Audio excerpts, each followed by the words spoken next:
गुजरते हैं साल, गुजरता वक्त, गुजरता रहता है जमाना, लगा रहता है कभी खुशी कभी गम का आना जाना। जानते हैं आप मुझे, लेकिन कुछ कुछ अनजान है। तवांग है नाम मेरा, आज सुनाता हूं अपना ही अफसाना। जी हां, मैं हूं तवांग और मैं आप सभी देशवासियों का हार्दिक स्वागत करता हूं। आज मैं सुनाऊंगा अपनी कहानी, लेकिन ये कहानी सिर्फ मेरी नहीं है। ये कहानी है इस देश की विविधताओं से भरी एक महान विरासत की। ये कथा है इसकी परंपराओं की। ये कथा है हिंदुस्तानियों के शौर्य की, अतुल्य बलिदानों की, उन जाबाजों की जिन्होंने अपनी मातृभूमि के लिए हंसते हंसते शहादत की चादर ओढ़ ली और देश पर कुर्बान हो गए। प्राचीन काल से भारत देश का एक गौरवशाली इतिहास है। शास्त्रों में वर्णित है कि मेरी गोद में बहने वाली तवांग नदी के जल को ऋषि मुनियों ने अंगीकृत किया था। यही कोई 1200 साल पुरानी बात है। 8वीं शताब्दी में श्रद्धेय भारतीय बौद्ध भिक्षु गुरु पद्म संभव ने यहां की गुफाओं में तपस्या की थी। उन्होंने ही इस पवित्र भूमि में बौद्ध धर्म के बीज बोए और तब से लेकर आज तक अध्यात्म का वो वृक्ष हरा भरा है। 17वीं सदी के आखिरी पड़ाव में 5वें दलाई लामा के शिष्य मेराक लामा लोड्रे ग्यात्सो ने मेरी ही धरती पर एक मठ की स्थापना की, जिसे आज पूरा विश्व तवांग मोनास्ट्री के नाम से जानता है। इस मठ के लिए जगह खोजते समय मेराक लामा ने मेरे यहां ध्यान लगाया और अपनी आंखें खुलने पर अपने अश्व को ताना मांडेगांग पहाड़ी के ऊपर पाया और वहीं पर स्थापित हुआ बौद्ध विहार और मेरा नया नामकरण हुआ तवांग। त यानी घोड़ा और वाग अर्थात चुना हुआ स्थान। इसी मनमोहक परिदृश्य वाली धरती पर जन्मे थे छठे दलाई लामा सेंग्यांग ग्यात्सो। तभी से मेरी सरजमी पर बौद्ध धर्म और आध्यात्मिकता की जड़ें मजबूत होती गई। मुझे मॉड्यूल प्रांत के नाम से भी जाना जाता है। पुरातन काल में यहाँ के एक अत्यंत प्रभावशाली राजा रहे कलावांगपो, जिनके शौर्य और समाज कल्याण की गाथाएं आज भी मेरे और पूर्ण अरुणाचल प्रदेश निवासियों के दिलो दिमाग में सजीव हैं। भारत की आजादी से काफी पहले सन 1914 में ही मेरी भौगोलिक सीमाएं निर्धारित हो गई थी। सदी के तीसरे चौथे दशकों में ही अंग्रेजी प्रशासन के अनेकों पर्वतारोहण दल और अभियान असम के मैदानों से मेरे यहाँ भ्रमण पर आए। ब्रिटिश अधिकारी मैकमोहन ने मेरी उत्तरी सीमाओं को तिब्बत के साथ निर्धारित कर दिया था, जिसे अब मैकमोहन लाइन के नाम से जाना जाता है। लेकिन ये है ना हमारा पड़ोसी देश, जो न जाने क्यों नापाक हरकतें कर फर्जी दावे करता रहा है। At the stroke of the midnight hour, when the world sleeps, India will awake to life and freedom. 15 अगस्त सन 1947 पूर्ण भारतवर्ष के साथ साथ मेरा भी रोम रोम प्रफुल्लित हो उठा। सदियों की पराधीनता के बाद हम एक बार फिर आजाद हुए। खुले आसमान में लहराया हमारे स्वाभिमान, अखंडता और पहचान का प्रतीक तिरंगा। जी हां, हमारा राष्ट्रीय ध्वज। वहीं उत्तर में मेरे पड़ोसी प्रांत तिब्बत के उस पार 1949 में चीनी गणराज्य का जन्म हुआ। चीन की साम्राज्य विस्तार नीति की विडंबना के फलस्वरूप अगले वर्ष तिब्बत भी उसकी गिरफ्त में आ गया। 14वें दलाई लामा ने तिब्बत की स्वाधीनता का आंदोलन जारी रखा।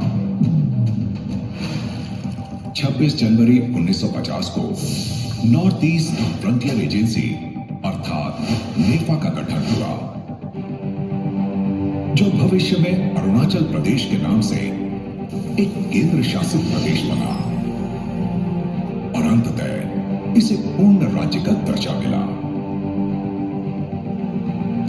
17 जनवरी 1951 को मेजर रालेग्नो बॉब खातिंग MCMBE ने 5 असम राइफल्स के 200 सैनिकों के साथ 4 द्वार से मेरी सरसमी के लिए कूच किया। दुर्गम इलाकों से होकर ठंड बर्फ जंगलों को लांघते हुए वे 6 फरवरी 1951 को तवांग पहुंचे और इस प्रकार मेजर बॉब खातिंग के भरसक प्रयासों के चलते फरवरी 1951 में मेरे यहां भारतीय प्रशासन की औपचारिक रूप से स्थापना हुई। 14 फरवरी 1951 के स्वर्णिम दिन को मैं और मेरे निवासी कभी ना भूल पाएंगे। शत शत नमन इस अधिकारी को, जिसकी हिम्मत और जज्बे को मैं और पूर्ण भारतवर्ष सलाम करते हैं।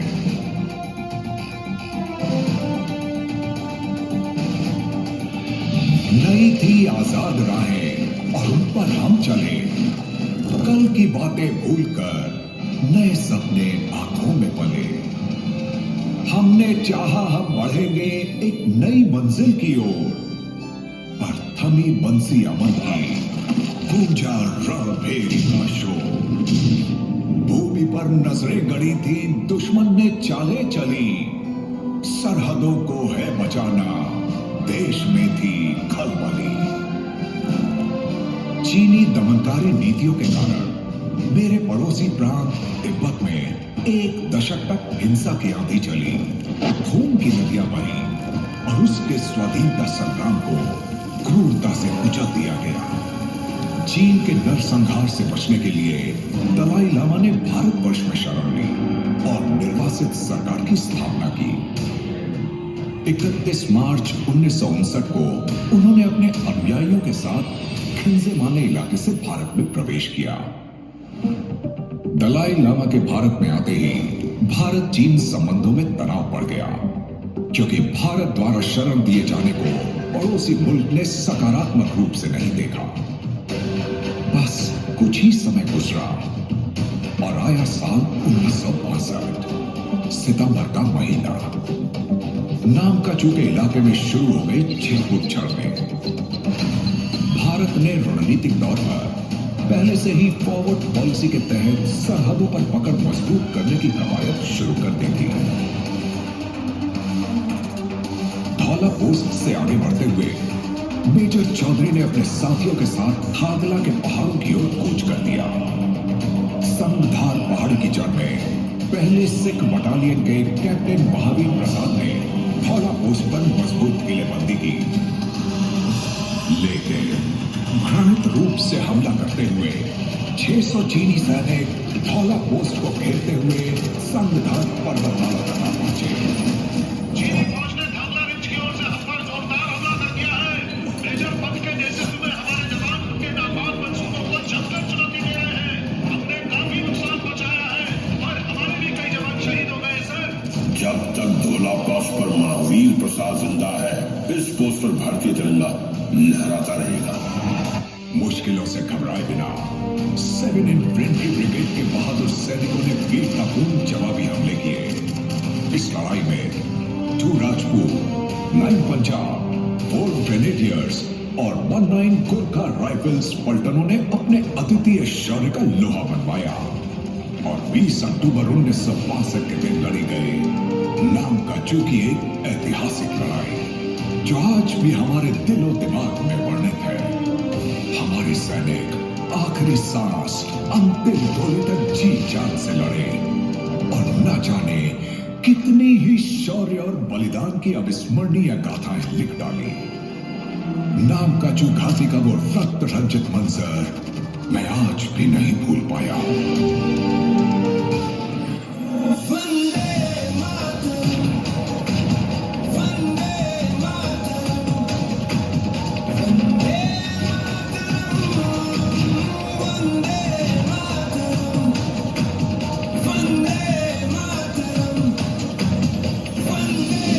अक्टूबर बुगला पर भी चीनी सेना ने हमला किया।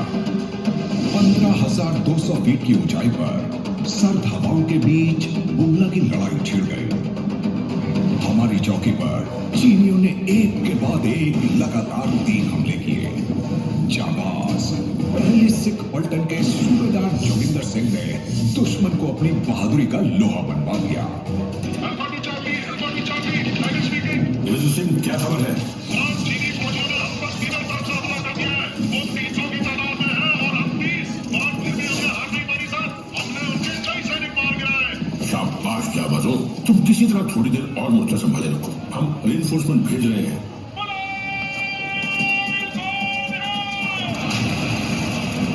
हमले की तीसरी लहर को टक्कर देते देते गोला बारूद कम पड़ने पर भी हार नहीं मानी।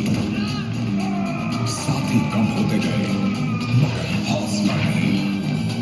बंकरों से बाहर निकलकर जोगिंदर सिंह और उनके प्लाटून के सैनिक आखिरी सांस और अंतिम गोली तक लड़ते रहे।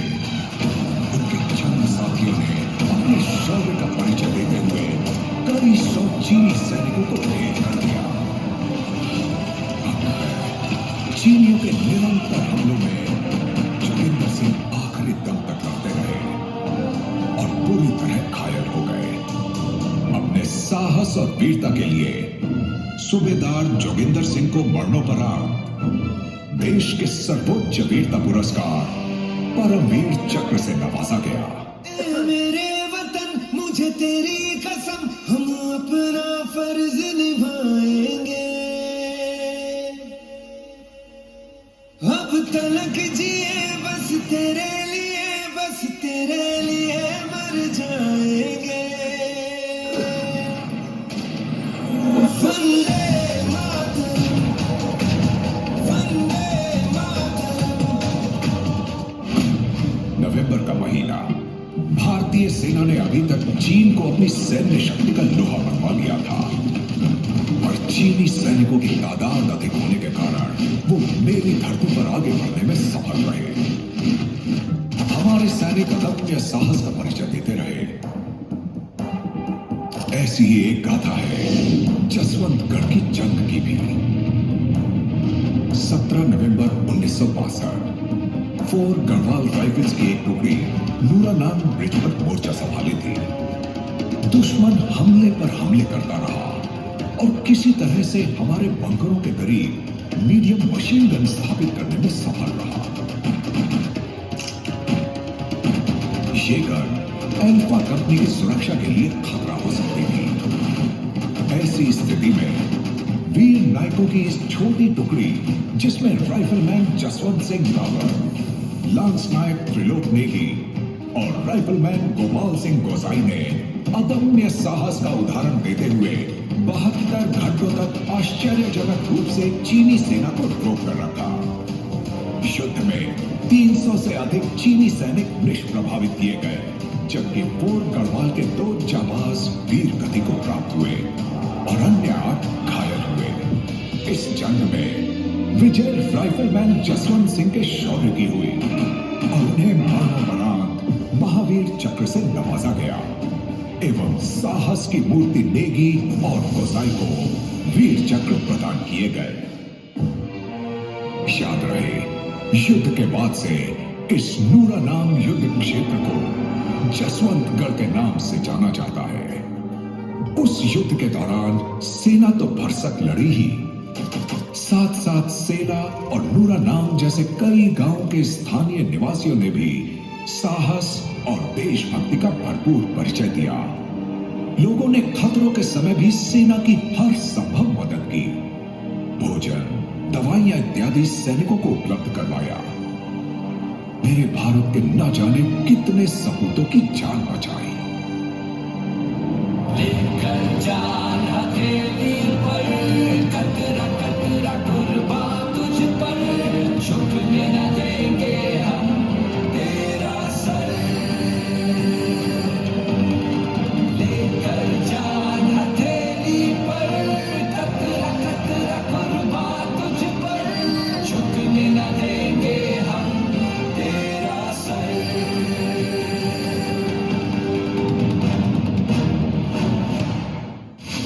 नवंबर 1962 के उत्तरार्ध से सेला की पहाड़ियों में युद्ध लड़ा गया। सेला और नूरा नाम के जंग के दृश्य मानो आज भी मेरी आंखों के सामने सजग सजीव हैं। देश की एक एक इंच भूमि और साथ ही साथ देश की भावनाओं की भी रक्षा की। इस युद्ध के दौरान नामकाचू, जसवंतगढ़, न्यूकमटा, खिंजेवाने, सुरबासांबा, मोर्शे और चाकू में भारतीय सेना ने अद्वितीय वीरता का प्रदर्शन किया। तबाह, बुमला, सेला और बोमडिला की सरजमी गवाह है। दृढ़ संकल्प, धीरज और पौधादी इरादों से भरी कहानियों की, जो युगों युगों तक आने वाली पीढ़ियों को देशभक्ति की भावना से प्रेरित करती रहेगी। 1962 में किए गए चीन के विश्वासघात के बाद तवांग क्षेत्र में भारतीय सेना ने अपना रुख बदला और सीमाओं पर गश्त बढ़ा दी, ताकि चीनियों की गतिविधियों पर निगरानी रखी जा सके और सैन्य स्थिति सुदृढ़ बनाई जाए। लेकिन दुश्मन फिर किसी नई साजिश को अंजाम देने की तैयारी में था। साल 1986 चीनी सैनिकों ने लुब्रोला सेक्टर में सुंदरांग में फिर घुसपैठ कर धोखा देने का प्रयास किया, लेकिन दृढ़ संकल्प वाली भारतीय सेना ने तुरंत निर्णय लेकर चीन को आगे बढ़ने से रोक दिया। भारत ने चीन और दुनिया को स्पष्ट संदेश दे डाला कि भारत विश्वासघात बर्दाश्त नहीं करेगा और इसीलिए संवेदनशील इलाकों की हिफाजत के लिए 1986 से ऑपरेशन फैल्कन प्रारंभ हुआ, जिसके चलते मेरे इलाकों की सरहद शांतिपूर्ण रही। जिस तरह मैंने युद्ध देखे हैं, उसी तरह देखा है समझौतों का दौर। बुमला में ही औपचारिक रूप से बॉर्डर पर्सनल मीटिंग मैकेनिज्म 1991 में स्थापित किया गया। 1993, 1996, 2005, 2013 में हुए समझौतों के दायरे में दोनों पक्षों ने समझदारी से अनगिनत मसलों को सहमति से सुलझाया। युद्धोपरांत शांति, अमन, जय, ये सब कुछ हुआ मेरी धरती पर। दुश्मन जो नजरें गड़ाए बैठा है मेरी वादियों पर, इसमें क्या बताएं कि उसका कसूर कितना है। मेरे पहाड़ों की सुंदरता ही कुछ ऐसी है, उन पर खिला हुआ हर फूल मशहूर कितना है। मेरी वादियों में मिलती है अनगिनत रंग बिरंगे फूलों और वनस्पतियों की प्रजातियां, घने जंगलों में बिखरी नायाब औषधियां। बहता है नदियों का पानी कलकल करता। इस पूरे मंजर का आनंद लेने आते हैं देश विदेश के हजारों सैलानी। मेरे यहाँ बर्फीली चोटियां भी हैं, जो लोगों की आस्थाओं का केंद्र है। आज मेरे कोने कोने में विकास की लहर पहुंच रही है। संपर्क के साधन बढ़े हैं और यह सूचक है सामाजिक एवं आर्थिक उन्नति का।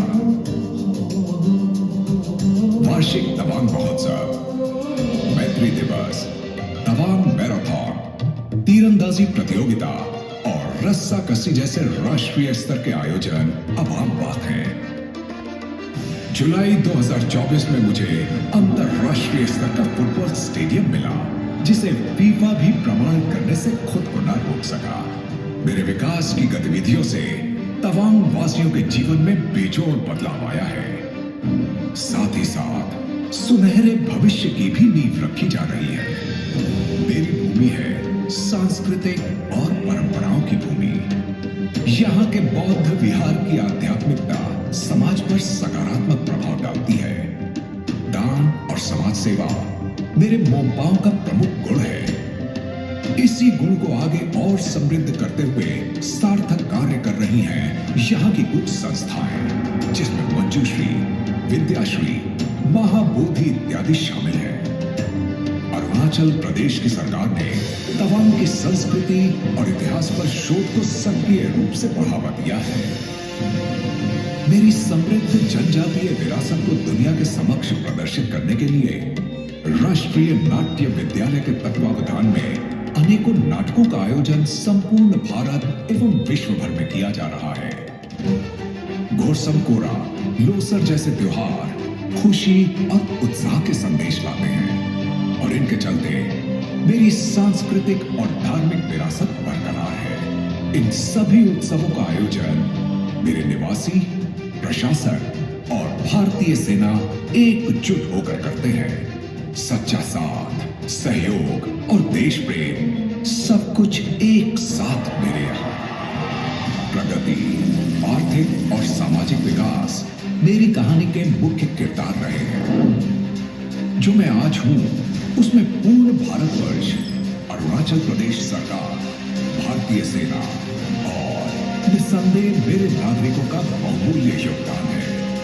मेरी कहानी का अहम अध्याय है तवांग वॉर मेमोरियल, जिसकी स्थापना 1999 में स्थानीय लोगों और आर्मी ने मिलकर की। इसमें 1962 में वीर गति को प्राप्त होने वाले प्रत्येक योद्धा के नाम लिखे हैं। 2024 में स्मारक परिसर में मेजर बॉब खातिंग संग्रहालय का निर्माण एवं तवांग एम्फी थिएटर का रूपांतरण भी हुआ। भारतीय सेना मेरे विकास और शांतिपूर्ण प्रगति का अभिन्न अंग रही है। तवांग वॉर मेमोरियल में श्रद्धा सुमन अर्पित किए बिना तो मेरी सैर अधूरी है। यहां का नवनिर्मित सेला टनल ट्रांस अरुणाचल हाईवे अपने साथ लाए हैं पर्यटन का नया दौर। तवांग मोनास्ट्री, खिंसे माने के होली ट्री, सेमिथांग की विशेष परंपराएं, लूमरोला, बूमला, होली वाटरफॉल्स का पावन पूजनीय जल, तामतेन की कल कल बहती नदी, गर्म पानी के चश्मे और न जाने कितने मनमोहक पर्यटक स्थल और नजारे मुझे हर पल शोभायमान करते हैं। इंटरनेट के दौर में दूर दराज के गांव भी मानो पास आ गए हैं। केंद्र और राज्य सरकार की अनन्य भविष्यवादी योजनाओं से प्रगति और विकास को एक नई गति मिली है। भगवान बुद्ध का ज्ञान और नई शिक्षा का आलोक दोनों के फल स्वरूप प्रकाशित हो रहा है मेरा घर, आंगन और पूरा प्रदेश।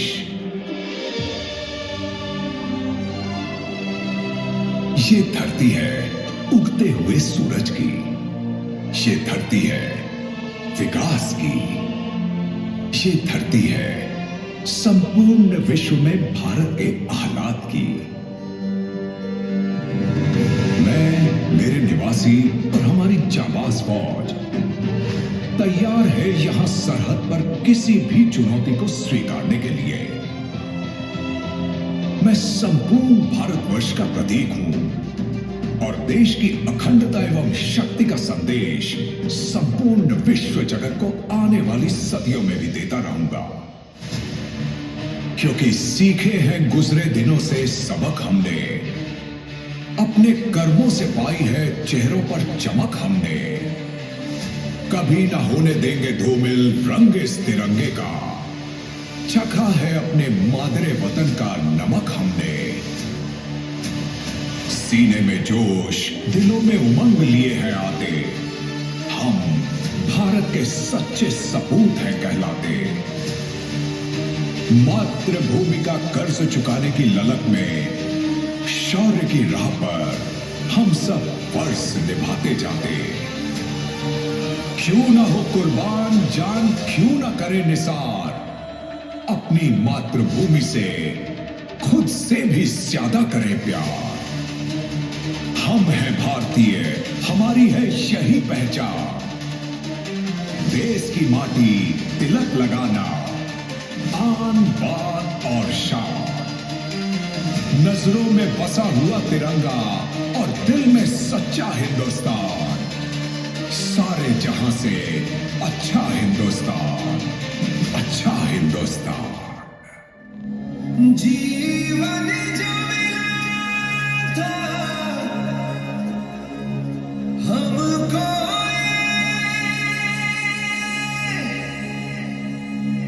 वो देश पे हमने वार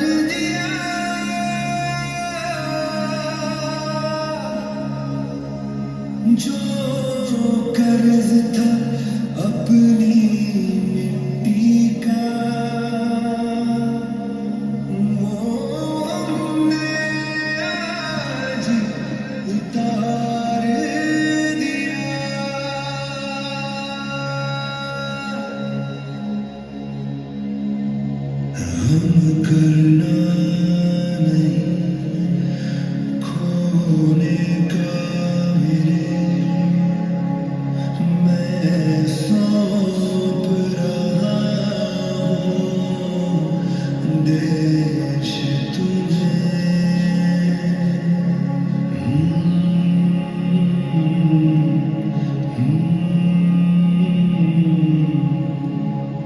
मिटने नहीं देना आने कभी कम हो वतन की शान कभी वंदे